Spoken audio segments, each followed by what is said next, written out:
The conference room aboard the Galactic Defense Council station buzzed with the quiet hum of translation devices and holographic displays. Captain Lisa Morgan sat at the human delegation table and adjusted the leather holsters at her hips. The twin revolvers rested there as they always did and felt like old friends against her sides.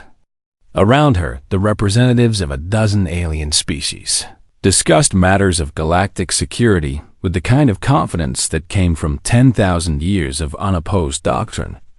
The Zentari combat doctrine governed every military decision in known space and had done so since before Earth discovered fire.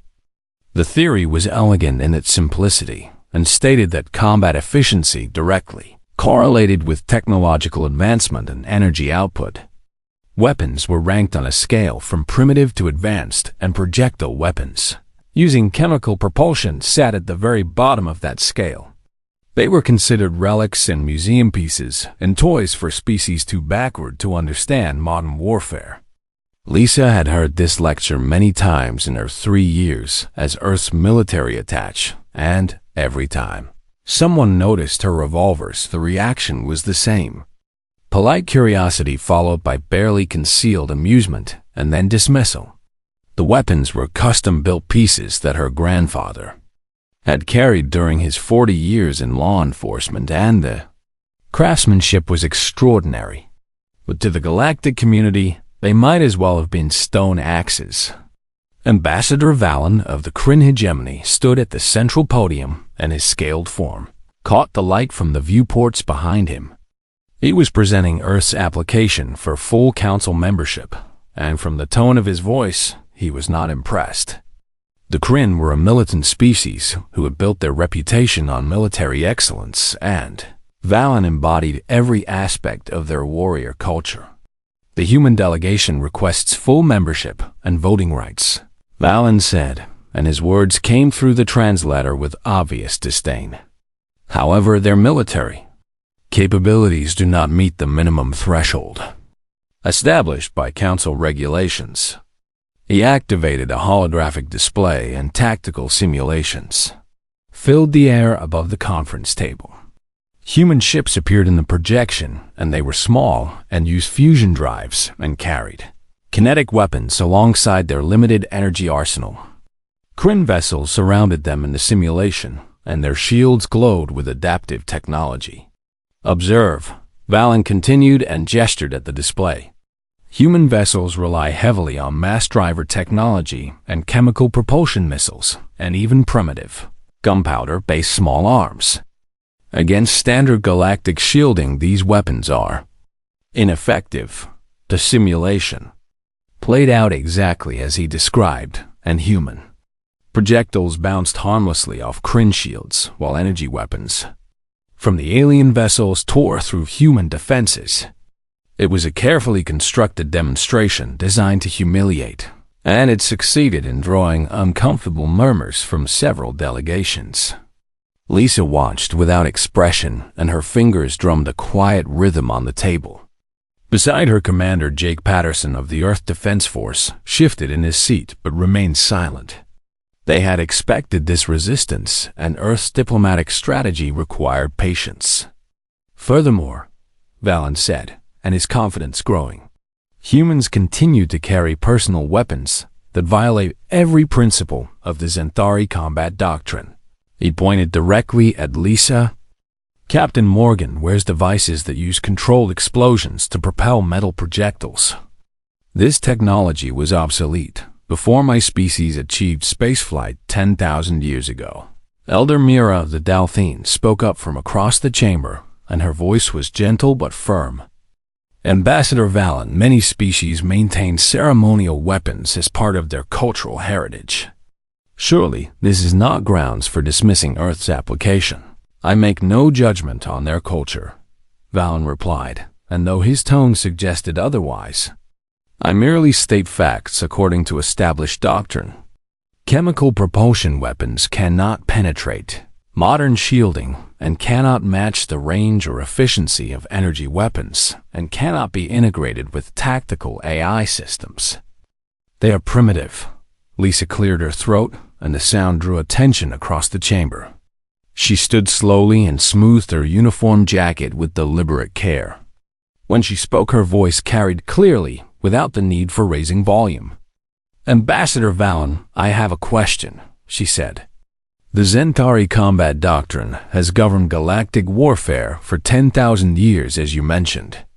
In that time, how many conflicts have involved species outside the doctrine's technological assumptions?" Valen's expression shifted slightly, and uncertainty flickered behind his eyes. "I do not understand the relevance of this question." "How many?" Lisa pressed. "The doctrine assumes all participants have energy weapons and adaptive shielding and AI integration. But how many wars have you fought against opponents who don't use those technologies?" The chamber fell quiet, and several representatives leaned forward with interest. Valen opened his mouth and closed it and then said, "None. All civilized species achieve these technologies before achieving spaceflight. It is the natural order of development." "Natural for you, perhaps," Lisa said. "Earth developed differently.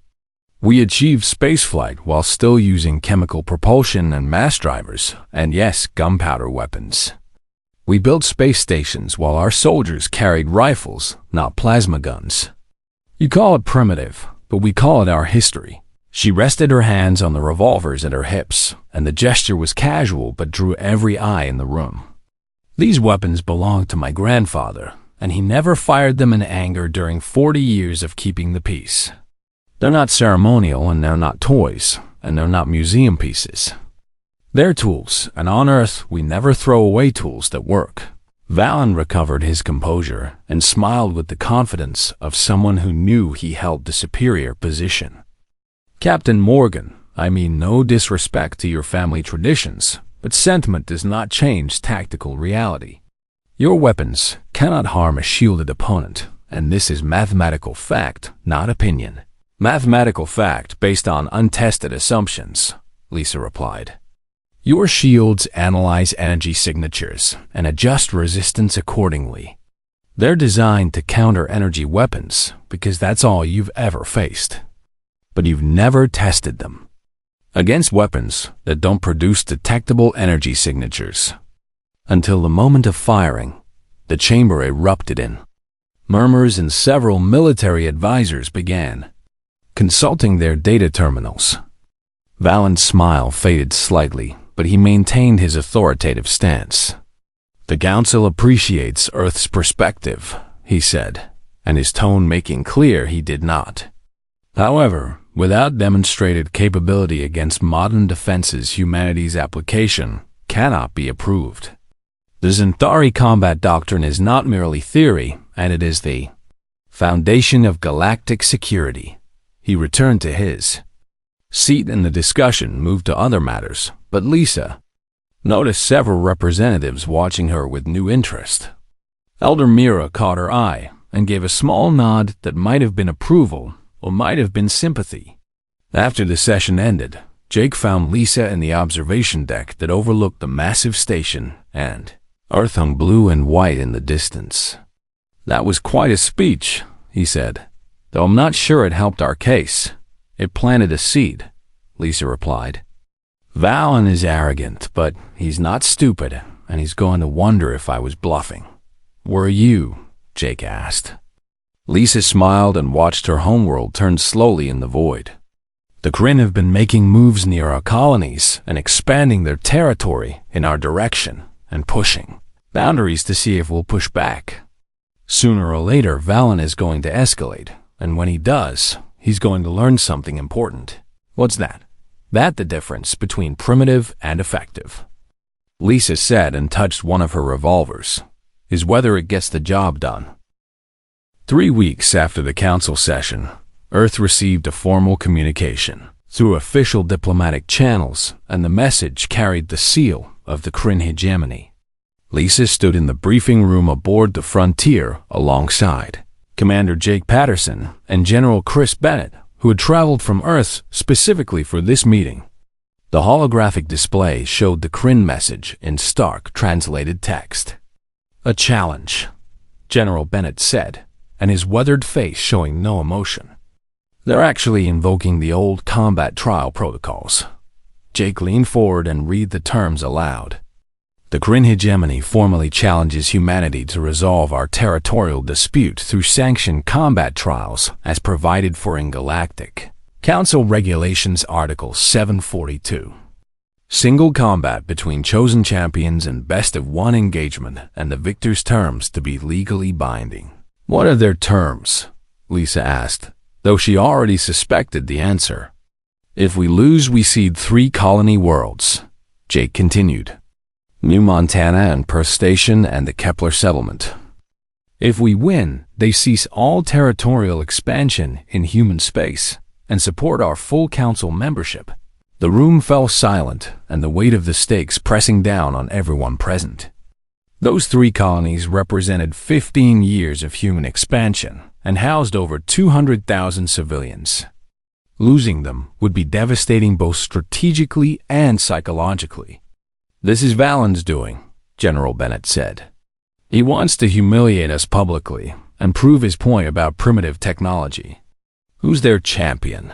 Jake pulled up another file, and a holographic image appeared showing a towering Kryn warrior in full combat armor.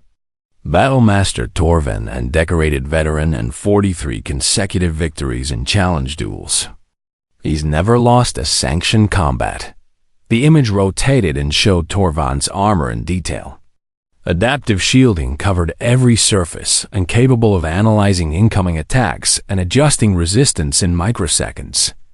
His primary weapon was a plasma lance that could punch through starship hulls, and his secondary systems included energy nets and pulse grenades and tactical AI support. "He's 7 feet tall," Jake added, "weighs nearly 400 pounds in armor, and has cybernetic enhancements to his reflexes and strength." "The Kryn don't choose champions lightly." General Bennett turned to Lisa, and his expression grim. "I'm recommending we send Lieutenant Ryan Cooper from Special Forces. He's trained with our latest energy weapons and has combat experience against simulated Kryn tactics. It's our best chance." "No," Lisa said quietly. Both men looked at her with surprise. "Captain Morgan," the general began. "I volunteer," Lisa said, and met his gaze steadily. "I'll be Earth's champion." Jake stood abruptly. "Lisa, you can't be serious. This isn't a diplomatic gesture. This is actual combat. Lethal force is permitted in challenge trials." "I know the rules," Lisa replied. "And I know what I'm doing." General Bennett shook his head. "Captain, you're an excellent officer, but you're not a frontline combatant. You carry those revolvers for ceremonial purposes, and Cooper is trained for this kind of engagement." "Cooper is trained to fight the way they expect," Lisa said. "He'll use energy weapons and modern tactics and adaptive strategies and everything the Zentari combat doctrine teaches. He'll fight their fight, and on their terms he'll lose." She walked to the holographic display and studied Torvin's armor. "That shielding is designed to counter energy weapons. It analyzes electromagnetic signatures and particle emissions and adjusts its resistance accordingly. It's sophisticated technology built on sophisticated assumptions, and your revolvers will somehow overcome it," General Bennett said with clear skepticism. "My revolvers don't produce detectable energy signatures until the moment the gunpowder ignites," Lisa explained. "No electromagnetic buildup, and no particle emissions, and no charging cycle. Just chemical propulsion, and that shield's eye has never encountered anything like it." Jake rubbed his face with both hands. "Even if that's true, and I'm not saying it is, you're talking about facing a warrior who has killed opponents in single combat.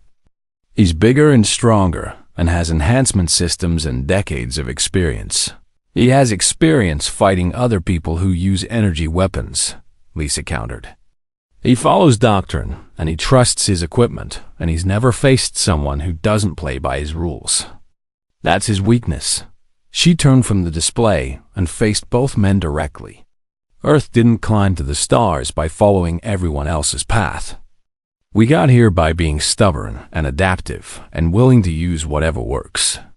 That's what I'm offering, and a chance to fight smart instead of fighting fair. General Bennett was quiet for a long moment, and the internal debate visible on his face. Finally, he said, "The council will think we're insane. They'll see you walk into that arena with chemical weapons and assume we've given up. Let them think that," Lisa said. Underestimation is a tactical advantage. The general sighed and seemed to age a decade in that moment. "If I approve this, and you understand there's no backup plan, if you fall, those colonies are lost and Earth's reputation goes with them. I understand. And you still want to do this?" "Yes, sir." Another long pause, and then General Bennett nodded slowly. "God help us all. I'll submit your name as Earth's champion. You have 2 weeks to prepare before the challenge date."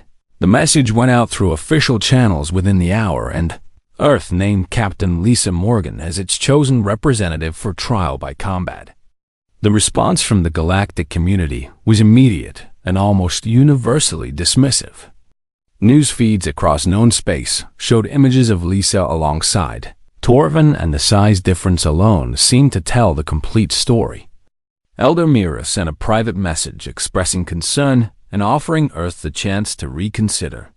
Several smaller species sent similar communications, and their worry thinly veiled behind diplomatic language. Even allies who supported Earth's council membership privately questioned the decision. Valen's public statement was brief and dripping with false sympathy. "The Kryn hegemony respects Earth's choice of champion, though we question the wisdom of sending an officer armed with primitive weapons against a battlemaster. We offer Captain Morgan the opportunity to accept modern arms before the trial, and we would not want her death attributed to inadequate equipment." Lisa watched the statement with Jake in the Frontier's rec room. When it ended, she smiled slightly, and the expression cold enough to make Jake uncomfortable. "He's offering you a way out," Jake said. "You could accept their weapons and at least have a fighting chance." "He's trying to force me to validate his doctrine," Lisa replied. "If I accept energy weapons, then he wins even if I somehow beat Torvin.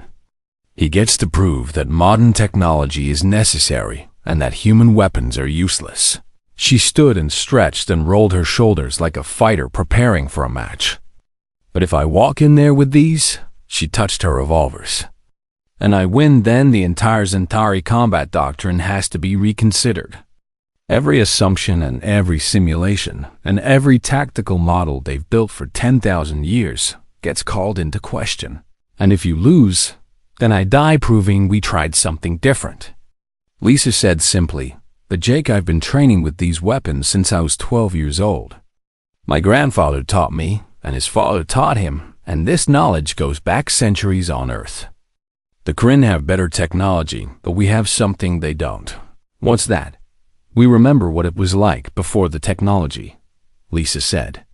"We remember how to fight when the power fails and the shields drop and the AI stops working. We remember that a gun is just a tool and the person holding it matters more than the specifications." She headed for the door and paused at the threshold. 2 weeks until the challenge, and I'm going to spend every hour practicing and preparing and making sure that when I face Torvin, I'm ready. Not ready by his standards, but ready by mine." Jake watched her go, and the confidence in her stride, somehow both reassuring and terrifying. He pulled up the challenge documents again and read through the terms and the stakes and the protocols. Somewhere in the back of his mind, a small voice whispered that maybe Lisa knew something the rest of the galaxy had forgotten. He hoped that voice was right, because in 2 weeks, Earth's fate would be decided by twin revolvers against a plasma lance, and the whole galaxy would be watching. The proving grounds on the neutral world of Sanctum had witnessed thousands of challenge trials over the centuries, and the arena floor bore scars from plasma fire and energy weapons and exotic technologies that most humans couldn't even name. Today, it would witness something different, though the assembled crowd didn't know that yet. Lisa stood in the challenger's entrance tunnel and listened to the roar of thousands of alien spectators filling the arena stands. Holographic displays floated above, the crowd showing odds and statistics and tactical analyses that all predicted the same outcome. Torvin was favored 97-3, and the 3% given to Lisa was described as statistical courtesy rather than actual probability. Commander Jake Patterson stood with her in the tunnel, alongside General Bennett, who had insisted on being present. The general looked like a man attending a funeral, and his jaw tight with tension. "Last chance to accept their weapons," he said, without much hope. Lisa checked her revolvers for the dozenth time, and the familiar weight of them comforting in her hands. Each cylinder held 6 rounds of custom-loaded .357 Magnum, ammunition and hollow-point bullets that her grandfather had sworn by. She had 4 speed loaders on her belt, and another 24 rounds ready if needed. "These are my weapons," she said simply. The announcement system crackled to life, and the translator rendering the words in a dozen languages simultaneously. Battlemaster Torvin of the Kryn hegemony and defender of the challenged territory. The crowd erupted as Torvin emerged from the opposite tunnel. His armor gleamed under the arena lights, and every surface covered in adaptive shielding that shimmered with barely contained energy. The plasma lance in his hands hummed with power, and the weapons reactor visible through transparent housing. He raised his arms to acknowledge the crowd, and their cheers doubled in volume. "Captain Lisa Morgan of Earth and Challenger." The announcer continued, and the tone noticeably less enthusiastic. Lisa walked into the arena, and the sudden exposure to thousands of watching eyes washing over her like a physical force. The cheers died down considerably, and replaced by murmurs of confusion and pity. She heard translations fragments through the audio, pickups, and many of them variations on the same theme, and primitive weapons and ceremonial suicide and humans don't understand modern combat. She ignored them and focused on Torvin across the arena floor. He stood perfectly still and assessed her with the practiced eye of a veteran warrior. Even at this distance, Lisa could see his posture shift slightly, and the confident relaxation of someone who had already decided this fight was over. Elder Mira's voice came through the communication channel to both combatants. "The challenge trial will commence according to Galactic Council protocols, and combat continues until one champion yields, or is rendered unable to continue, and lethal force is sanctioned but not required." "Champions acknowledge." "Acknowledged," Torvin said, and his voice deep and resonant. "Acknowledged," Lisa replied. "Then let honor decide the outcome," Myra said. "Begin." The word had barely left her lips when Torvin activated his full combat systems, and the distinctive whine of charging plasma weapons filled the arena. His tactical display lit up with targeting data, and his eye analyzing Lisa's position and movement patterns and probable dodge vectors. He fired. 3 plasma bolts screamed across the arena floor, and each one capable of melting through starship armor. The Xanthari combat doctrine called for overwhelming initial fire to test an opponent's defenses and establish tactical dominance. Lisa moved. She didn't run for cover because there was none close enough, and she didn't try to dodge because plasma moves faster than human reflexes. Instead, she moved forward and to the left at an angle, and her eyes not on the plasma bolts, but on Torvin himself. His shoulders had shifted slightly before firing, and his weight transferring in a pattern that telegraphed his aim points. His AI might be perfect, but his body still obeyed physics, and Lisa had spent 20 years learning to read body language in high-stress situations. The plasma bolts passed through empty air where standard evasion protocols would have taken her. Torvin's tactical display showed anomalous results, and his eye flagging the miss as outside predicted parameters. Lisa kept moving forward and closed the distance between them with steady, purposeful strides.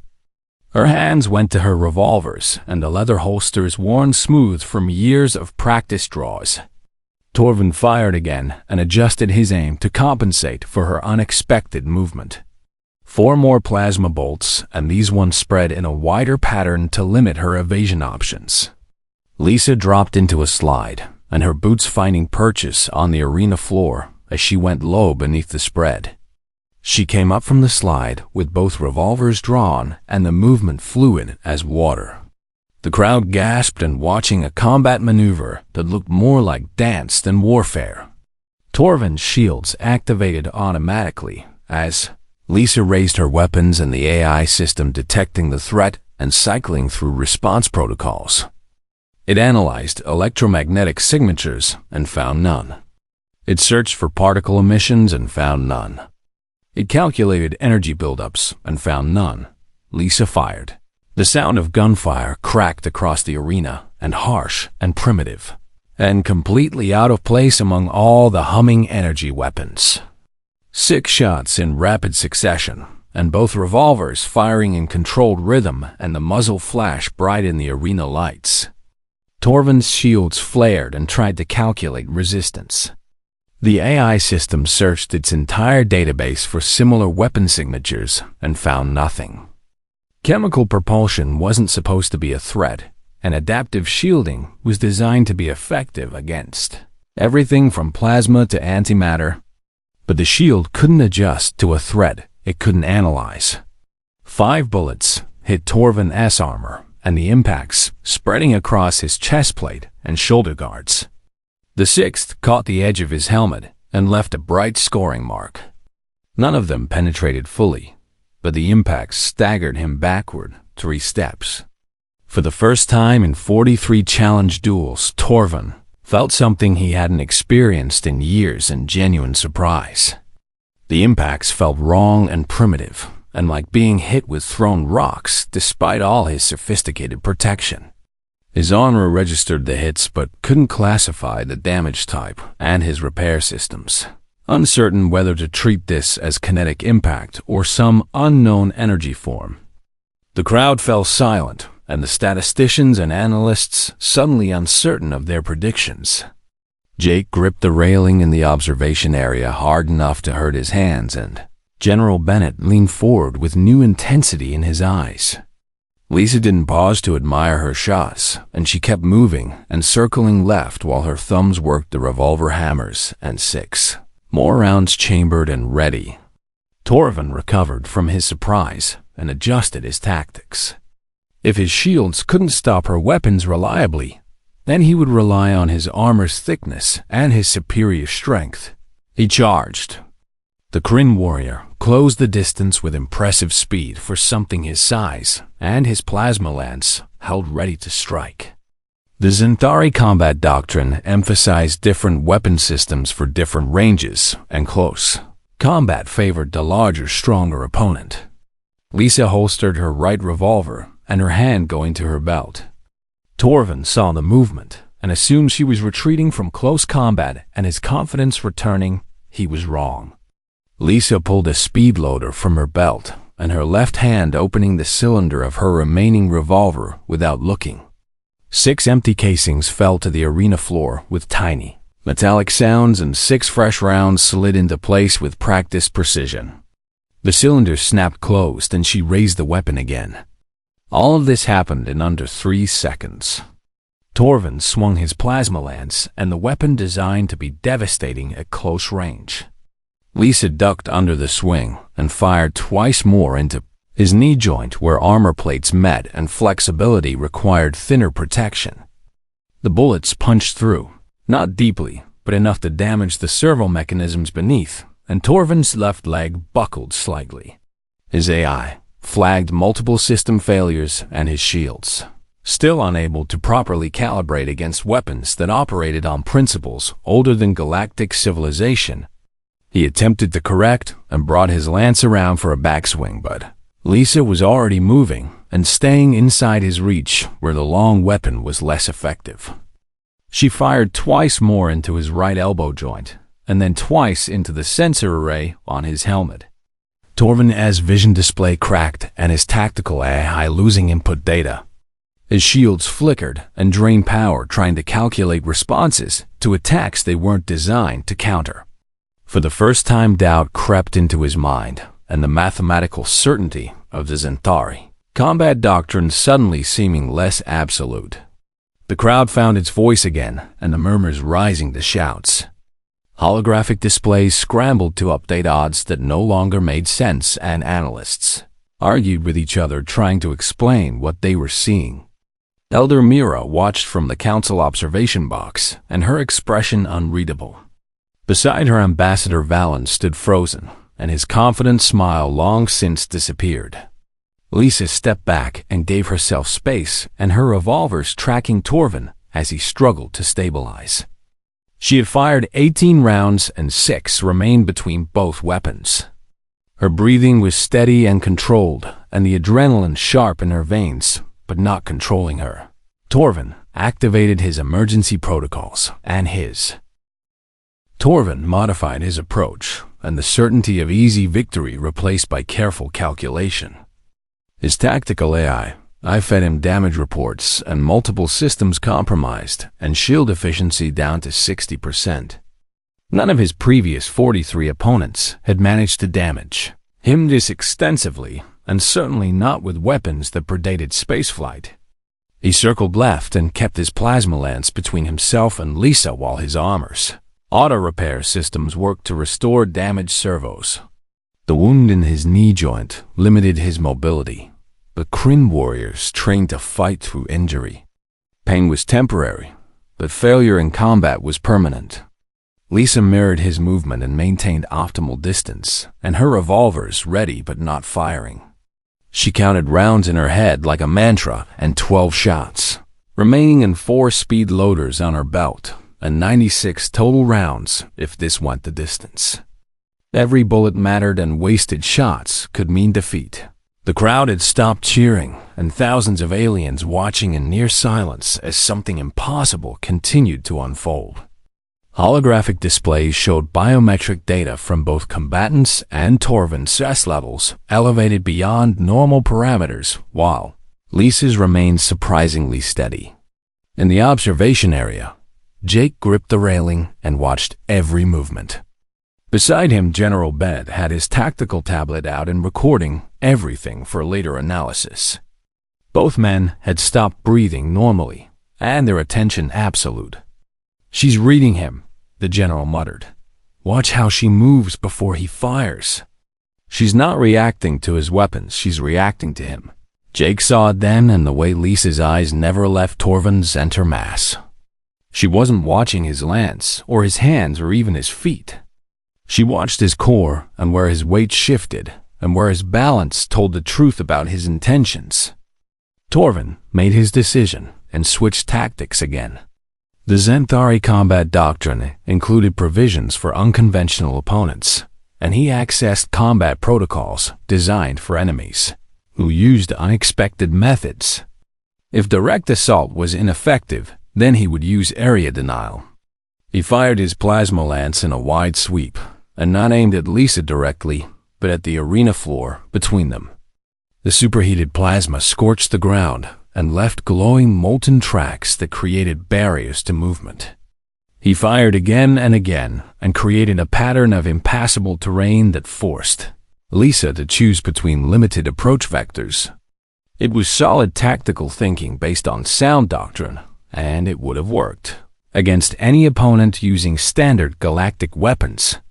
Lisa ran, not away from the barriers but toward them, and her boots finding purchase on still cool sections of floor. She vaulted over a low molten section and rolled beneath a higher barrier and came up firing. 2 shots rang out, and both aimed at Torvin's weapon hand. The first bullet struck his gauntlet and cracked the armored plating around his wrist. The second hit the plasma lance itself and impacted the transparent reactor housing. The lance flickered, and the containment field destabilized by the physical impact. Torvin immediately shut down the weapon and standard safety protocols, activating to prevent catastrophic failure. For 3 seconds, he stood weaponless while the lance's system cycled through emergency shutdown. 3 seconds was enough. Lisa closed the distance and fired 4 more rounds into his damaged knee joint, and the concentrated fire finally punching through the compromised armor completely. Torvin's leg buckled, and his massive weight working against him as his servos failed. He dropped to one knee, and his lance coming back online, but his position now severely disadvantaged. He swung the weapon in a desperate arc, but Lisa had already moved and circled behind him, where his armor's bulk limited his rotation speed. She pressed both revolvers against the back of his helmet, where the armor was thinner to allow for neck movement and the barrels cool against the metal. "Yield," she said quietly. Torvin froze, and his tactical display showing him the impossible situation. His shields couldn't activate fast, enough to stop point-blank shots at his armor's thinnest point, and his weapon couldn't rotate fast enough to threaten her, and his mobility was compromised. The Zentari combat doctrine had specific guidelines for this scenario, and when defeat was mathematically certain and honor required acknowledgement. But 43 victories created habits and patterns and expectations. He had never yielded before, and every instinct screamed against it. "I can heal from bullets to the head," he said, and his translator rendering the defiance clearly. "Maybe," Lisa replied. "But you'll have to explain to your medical team how you got shot in the back of the head, because you were too stubborn to admit defeat. That's not a warrior's death, that's just stupid death."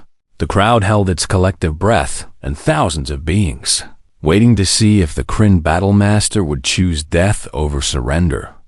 Torvin's hand moved, and not toward his weapon, but upward and open-palmed. The traditional Kryn gesture of yield. "I submit," he said, and his voice carrying across the arena. "Captain Morgan has won this trial by combat." The arena exploded in sound and shock and disbelief and confusion, all mixing into a roar that shook the stands. Holographic displays scrambled to update, and analysts argued frantically, and somewhere in the crowd a small group started chanting Lisa's name. Lisa stepped back and lowered her revolvers, but kept them ready until Torvin powered down his remaining combat systems completely. Only when his armor went into standby mode did she holster her weapons, and the leather creaking softly, she walked around to face Torvin and extended her hand toward him. The gesture confused him initially, and Kryn combat tradition didn't include helping defeated opponents. But Lisa's expression was clear, and this was respect, not pity. Torvin accepted her hand and used it to lever himself upright despite his damaged leg. The action would be analyzed later by military historians across the galaxy, and the moment when Earth's champion showed that victory didn't require humiliation. "You fought with honor," Lisa said. "Your skills are impressive, and under different circumstances this could have ended very differently. You fought unlike anything I've encountered," Torvin replied, in grudging respect in his voice. "The Zentari combat doctrine prepared me for energy weapons and plasma fire and antimatter charges. It did not prepare me for you, because the doctrine assumed everyone would fight the same way," Lisa said. "That's its flaw. It's perfect for the wars you've already fought, but useless for the ones you haven't." The medical teams rushed onto the arena floor, and both human and Kryn medical personnel ready to treat injuries.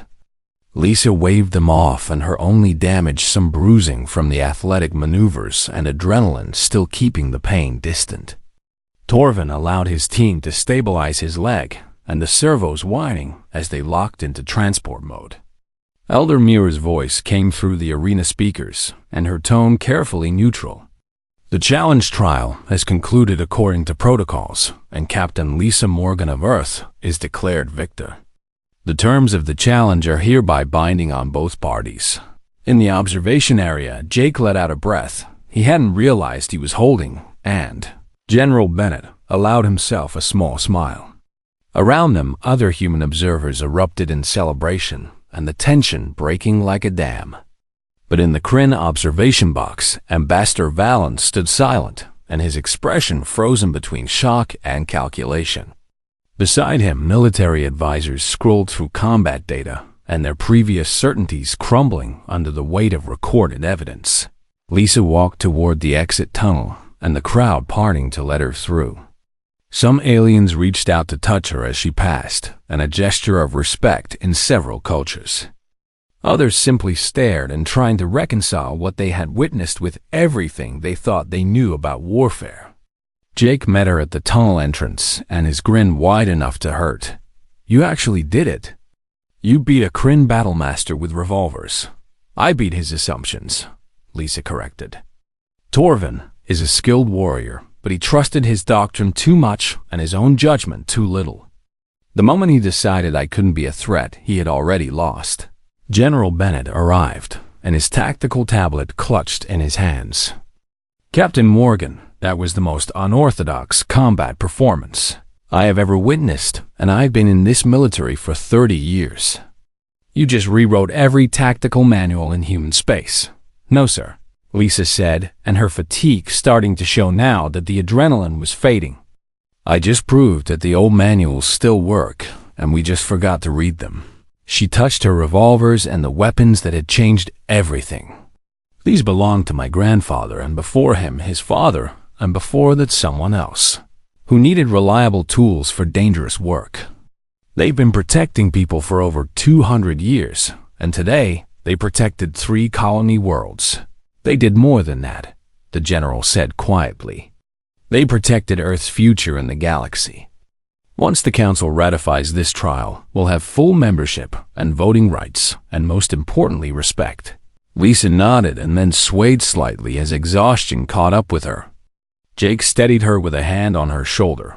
"Come on," he said. "Let's get you back to the frontier before you collapse. You can be a hero tomorrow, but today you need rest." As they walked back through the tunnels, Lisa could still hear the crowd behind them, and the sound different now, and not dismissive or pitying, but genuinely awed. In one afternoon, she had challenged 10,000.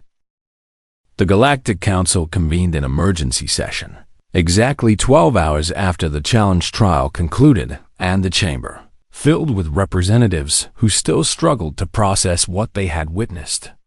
Holographic recordings played on loop showing Lisa's victory from multiple angles, and each viewing somehow making it seem less believable rather than more. Elder Mira called the session to order, and her ancient voice cutting through the murmurs and arguments. "The challenge trial between the Kryn hegemony and humanity has concluded, according to established protocols, and the outcome is legally binding regardless of personal opinions about the methods employed." Ambassador Valen stood, and his posture rigid with barely controlled emotion. "Elder Mira, the Council must consider the implications of this outcome. The Zentari combat doctrine has governed galactic warfare for 10,000 years, and if we allow primitive weapons to be considered effective, then we undermine the entire foundation of military theory." "The doctrine was not on trial," Myra replied calmly. "Battlemaster Torvin was, and he acknowledged defeat according to Kryn honor codes. Does the hegemony now claim its own warrior lacks the judgment to recognize defeat?" The question hung in the air, and Valen opened his mouth and closed it in the trap evident.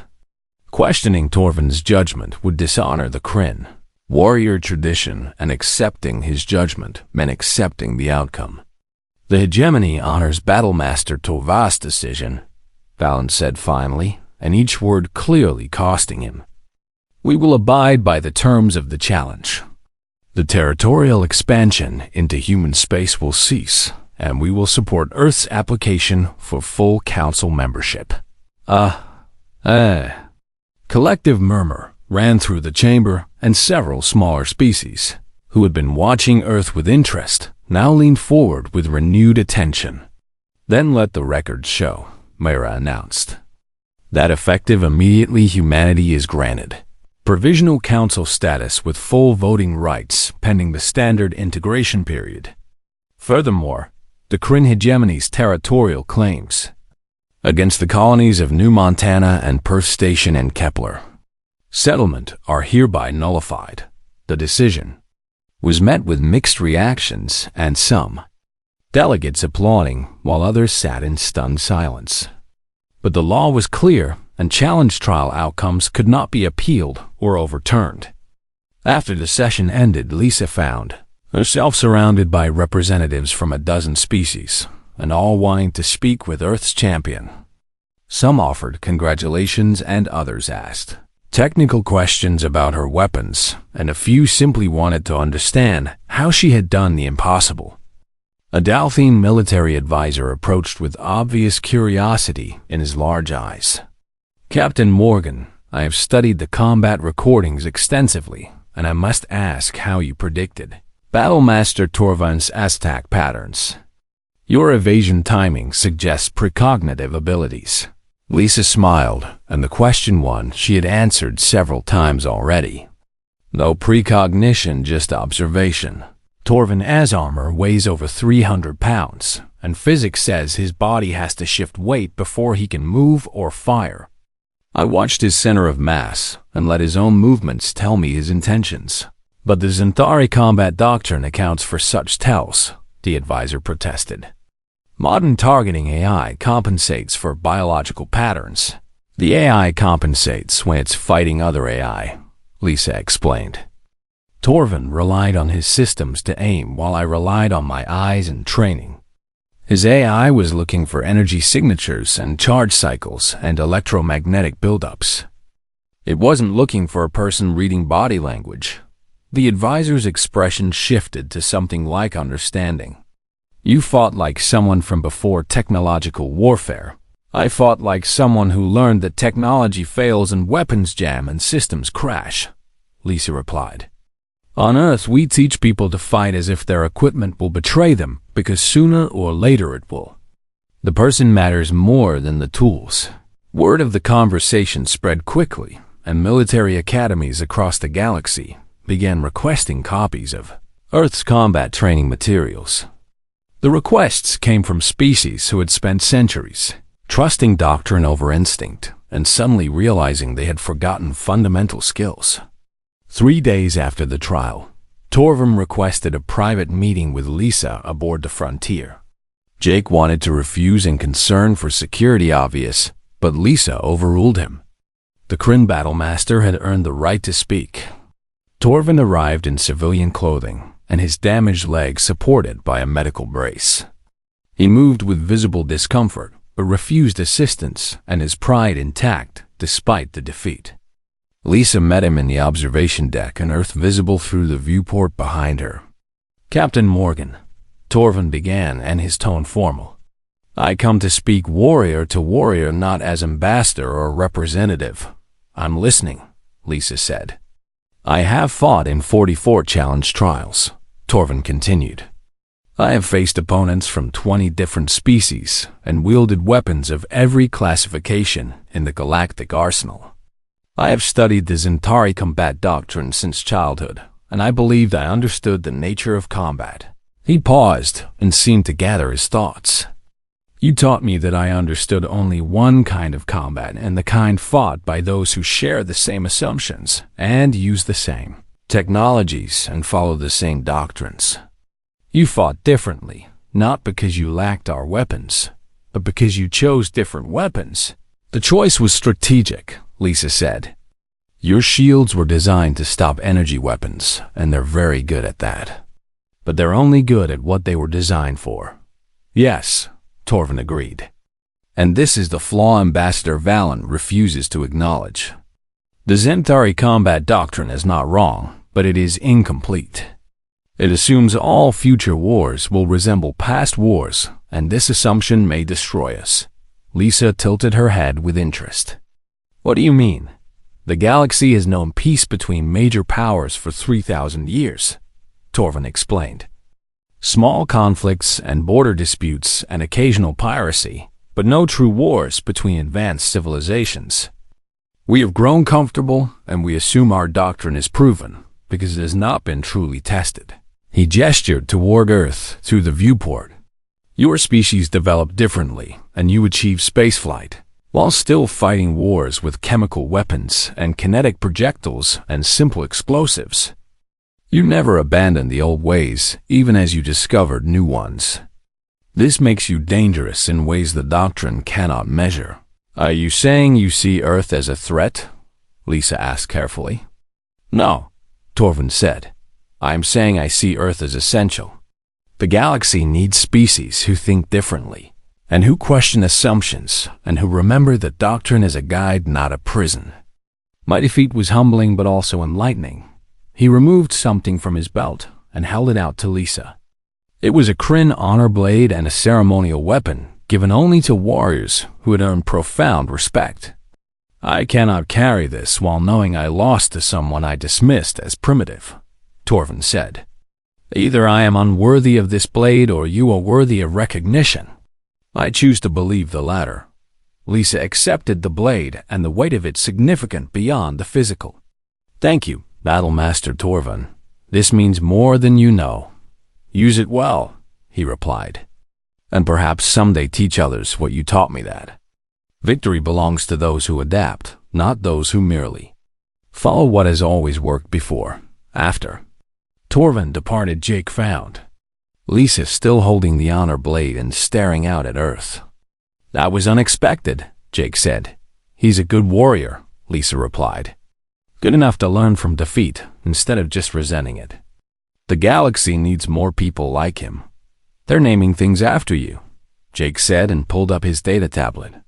3 new defense academies are including coursework called Human Tactical Philosophy, and there's a proposal to amend the Xanthari combat doctrine to include pre-technological combat systems.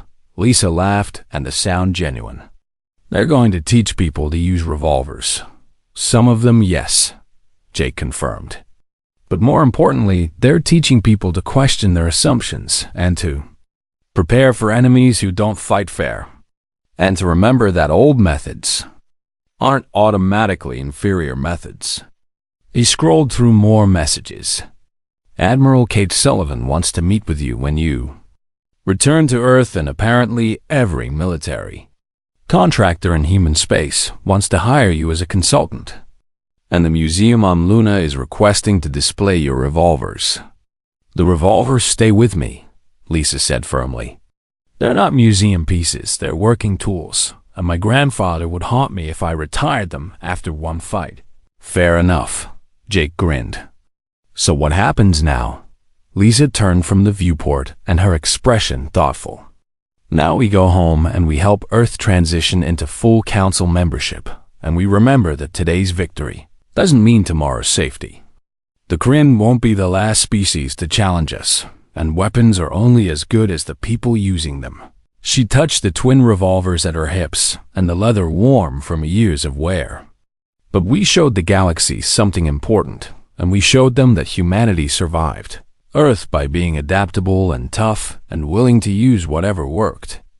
Those lessons don't expire just because we reached the stars. The Frontier departed Sanctum Station 6 hours later, and Earthbound with a crew that walked a little taller and spoke a little prouder. The challenge trial had changed something fundamental, and not just for